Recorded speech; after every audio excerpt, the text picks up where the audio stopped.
यहाँ पर जो जेनेटिक मटेरियल है आर ओनली डीएनए। अगर आप एक प्रोकैरियोट सेल को ले लें तो इसके अंदर यहाँ पर आपको डिस्पर्स फॉर्म में डीएनए आपको नजर आएंगे।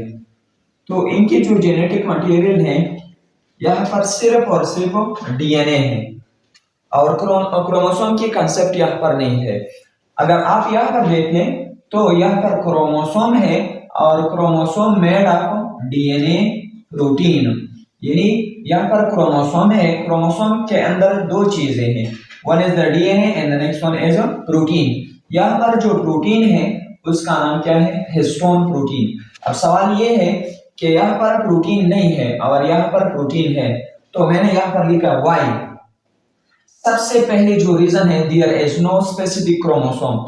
अगर आप देख ले तो ये हमारे साथ क्या है, क्रोमोसोम, इसके अंदर ये डीएनए होता है।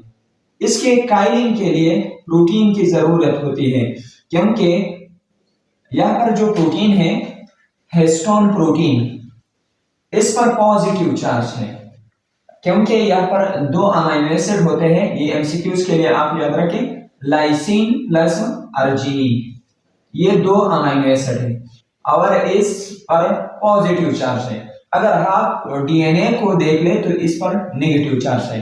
तो पॉजिटिव और नेगेटिव चार्ज एक दूसरे को अट्रैक्ट करता है। यहाँ पर काइलिंग बहुत ज्यादा हो चुका है, तो काइलिंग के लिए किसी चीज को जोड़ना होगा। तो यहाँ पर पॉजिटिव चार्ज है और यहाँ पर नेगेटिव चार्ज है, तो ये जो लार्ज साइज है ये काइल हो चुका है। तो काइलिंग के लिए यहाँ पर दो चीजों का जरूरी होना है, यहाँ पर डीएनए और दूसरा प्रोटीन। तो इसी वजह से जो प्रोकैरियोटिक सेल है उसमें सिर्फ और सिर्फ डीएनए होता है, यानी। और एक बात और भी कि डीएनए यहाँ पर जो होता है उन बहुत स्मॉल साइज के होता है और यहाँ पर जो है बहुत लार्ज साइज के डीएनए होता है। इसके अलावा अगर आप साइज को देख ले तो यहाँ पर नॉन फंक्शनल पार्ट होता है क्रोमोसोम के अंदर, जिसका नाम क्या है, एंट्रॉन।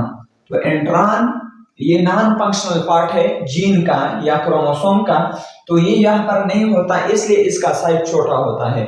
और अगर यहाँ पर आप देख ले तो यहाँ पर एक फंक्शनल पार्ट होता है एक्सॉन, जो कि प्रोकैरियोट्स में भी होता है, और दूसरा जो है वो है एंट्रॉन। तो यहाँ पर दो पार्ट है, एक्सॉन और एंट्रॉन। तो यहाँ पर जो जेनेटिक मटेरियल है वो बहुत लार्ज साइज का होता है और यहाँ पर छोटे साइज का होता है। तो इसीलिए यहाँ पर डीएनए और प्रोटीन है ताकि ये अच्छी तरह कायल हो जाए। और यहाँ पर सिर्फ और सिर्फ क्या है, डीएनए, क्योंकि साइज छोटा है, कायलिंग के लिए इतना जरूरत नहीं है। I hope you understand.